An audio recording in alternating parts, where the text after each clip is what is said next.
Júlia do Ailib, Otávio Guedes e Malu Gaspar expõem o tamanho do recibo que o Centrão está passando, após serem demitidos do governo pelo presidente Lula por trairagem. Espia. Deputados do Centrão podem retalhar o governo com a aprovação de pautas fiscais com impacto fiscal, as chamadas pautas-bomba, em resposta à exoneração de indicados de partidos do próprio Centrão que votaram contra a medida provisória 1303. Aquela que era a medida editada como alternativa ao aumento do IOF, que foi derrubado pelos próprios parlamentares, Tudo um jogo único. Os governistas, no entanto, avaliam que a manobra do Planalto de exonerar quem não votou com o governo fortalece a base no Congresso, porque aí o governo fica sabendo quem está e quem não está. Lembrando vocês que o governo tem uma base muito pequena e para aprovar medidas depende de alguns parlamentares que estão no centro. Acaba atraindo esse tipo de voto para formar a maioria em determinadas pautas. O que tem de novidade aí, A gente está vendo uma situação de retaliação da retaliação, O governo retalhou e agora ameaça de retaliação por meio do Centrão. Essa segunda parte da minha afirmação não tem novidade nenhuma, Otávio? É um clássico do... é sempre a mesma coisa. Centrão diz que vai ameaçar, que vai retaliar aprovando pautas-bomba. Às vezes aprova, às vezes não aprova, é um fato também. O que tem de novidade aí é que o governo começou a fazer. De fato, foi uma escolha política, de começar a exonerar quem votou contra, porque em outras matérias o governo ficou na dele. O Brasil já teve o CCC, Comando de Caça aos Comunistas, na ditadura. Temos agora o Comando de Caça ao Centrão. Mas isso não é só uma retaliação aos deputados infiéis que votaram contra na questão do IOF, não, na MP do IOF. Trata-se simplesmente, o CCC, Comando de Caça ao Centrão, trata-se simplesmente de uma repactuação de forças com a Câmara. O que o governo está fazendo, na minha visão, e segundo esses interlocutores de Brasília que têm essa mesma visão, é tirando a caneta do Lira, finalmente tirando a caneta do Lira. Essa caneta pode ir para o Mota? Pode, se houver uma negociação ali, uma aproximação com o Palácio do Planalto. Ou seja, é tudo ainda na base do vamos ver e já tem até bala perdida, desse CCC. Um senador perdeu um cargo, foi reclamar e falou, mas eu voto com o governo. Aí foram cobrar, falou, mas demitiram fulano vota com a gente. Aí disseram, é bala perdida.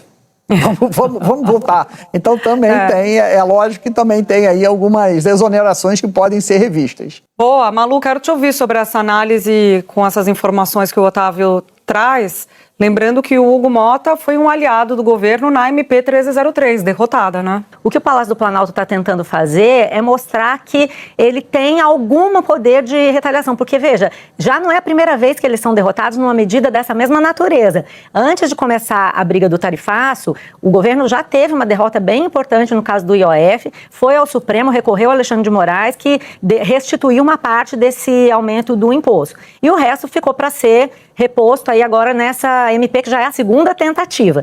E aí, naquela época já, eu conversei com auxiliares do Lula no Palácio do Planalto, que já estavam fazendo esse mesmo mapa e falando que era preciso refazer toda essa ordem, porque tinha muita gente do União, do PP, do PSD, que criticava o governo. Logo em seguida começou o tarifaço, e esse pessoal começou a dizer, Antônio Rueda era um que falava que o governo, o Lula tinha que negociar, criticando muito a postura do Lula em relação ao Trump naquela época, e eles já diziam, o Lula começou a chamar ministros do União para dizer, olha, vocês têm que estar com o governo, então no governo vocês têm que votar com o governo. E nessa época, esse auxiliar do Palácio do Planalto me dizia assim, assim não dá, porque eles estão mamando e ainda estão miando.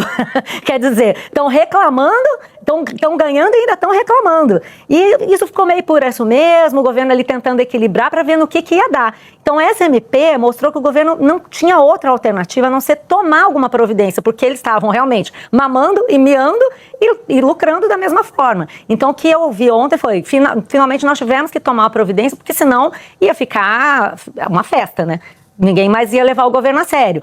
E aí, com isso, eles já calcularam ter demitido mais ou menos 100 pessoas. Isso é difícil de saber porque, por exemplo, você demite uma superintendência no Ministério da Agricultura, que é um caso concreto. Embaixo desse superintendente tem vários outros sindicados. Quantos? Não sabemos. Alguns vão ficar, outros vão sair, E você demite os indicados de quem votou contra. Esses que faltaram, não. Então é uma conta meio complexa. Mas o recado é basicamente esse. Se você quer mamar, você tem que votar. Esse é o recado. Não vai ficar reclamando e votando contra com cargo no governo. Isso é uma oportunidade para mostrar o governo tem capacidade de reação e depois vai chamar de novo o pessoal, porque eles precisam da Câmara. Ninguém vai dizer para a Câmara, virar as costas para a Câmara. E isso eu já comecei a entender das conversas que eu tive.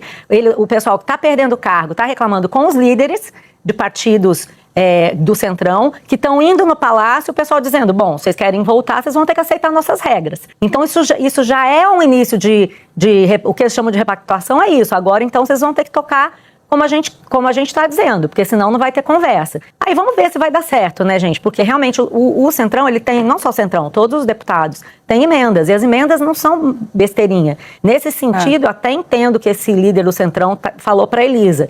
É claro que é fake, né? É aquela que ele diz, quem desdenha quer comprar. Mas eu entendo porque, assim, ninguém morre de fome, só fica um pouco pior. E esse pessoal, como diria um operador das antigas, tem goela grande, né?